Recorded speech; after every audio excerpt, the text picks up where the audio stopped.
চারদিকে যখন গাঁদা ফুল ফুটে তখন এমনিতে বোঝা যায় শীতের দিন কিন্তু এসে গেছে। আর ঠান্ডার দিনে সবচেয়ে সুন্দর জিনিস, সবচেয়ে সুন্দর আমেজ আমার মনে হয় এই গাঁদা ফুল। এত ভালো লাগে দেখতে। আর দেখুন থোকা থোকা গাঁদা আমার বাগানেও হয়ে গেছে। এখানে জানেন দুই কালার ছিল, দুটাই থোকা থোকা থোকা ছিল।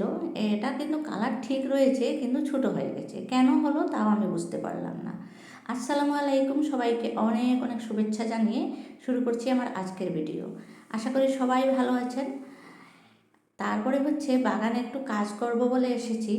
আমি যেহেতু গৃহিণী, আমার বাড়িতে গেস্ট আসলে বাগানে কাজ করা হয় না, ভিডিও দেওয়া হয় না। তাই আমার মতন যারা আছেন বাগান করেন তারা নিশ্চয়ই এই কষ্টটা বুঝতে পারেন।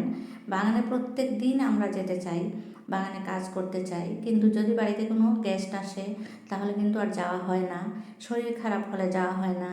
কি করব, আমি 2 দিন পরে আজকে ভিডিও দিচ্ছি। এই যে দেখুন 2 দিনের মধ্যে আমার করলা গাছে অনেক ফুল এসে গেছে, দেখে খুব ভালো লাগছে। আর আপনারাও যারা আমার মতন বয়সের আছেন, যেমন জীবনের শেষ অধ্যায়ের দিকে চলে এসেছেন, তারা কিন্তু বাড়িতে যদি একটুখানি জায়গা থাকে বা ছাদে জায়গা থাকে অবশ্যই বাগান করবেন। বাগান করলে শরীর এবং মন দুটোই বেশ ভালো থাকে।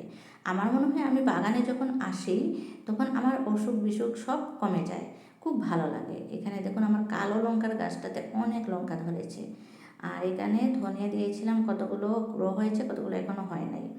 মূলার শাকগুলো বেশ সুন্দর হয়েছে, সতেজ হয়েছে। আর মাত্র 2-3টা দিন পরেই খাওয়া চলবে, দেখে এত ভালো লাগছে।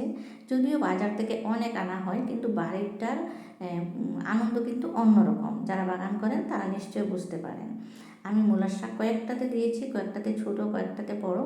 আর যেহেতু বিকালবেলা এসেছি, জল দেওয়ার কাজটাও শেষ করে যাব, কারণ কালকে বাড়িতে ছিলাম না। আর কালকে জল দিতে পারে নাই, মেয়েটাকে বলেছিলাম, ও পারে নাই, কারণ আমাদের বাগানের আশেপাশে অনেক বানর এসেছিল। এই যে দেখুন আজকেও এসে গেছে, এত বানর এসেছে। আমার মনে হয় আমি বোধহয় আজকেও আর কোনো কাজ করতে পারবো না, কোনো মতে গাছগুলোতে জল দিয়ে পালিয়ে যেতে হবে। এই বানরগুলোর বুদ্ধি কেমন জানেন? যেখানে নেটের সেলাইটা থাকে, জয়েন্টটা থাকে, ঠিক সেলাইয়ের জায়গাটাতে দাঁত দিয়ে ছিঁড়ে তারপর ঢুকে যায়। আমার এই ড্রাগন গাছে 3টা ড্রাগন ছিল।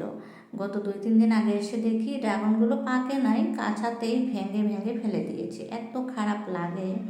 এই বানরের জন্য আমরা কিছুই করতে পারি না। যদিও নেট দিয়েছি চারপাশে, কিন্তু ওদের কি অত্যাচার, ওরা নেট টেট ছিঁড়ে একদম চলে এসে।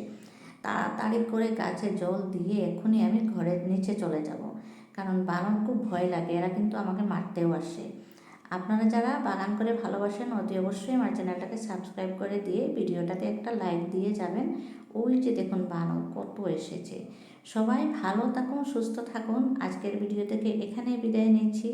Happy gardening.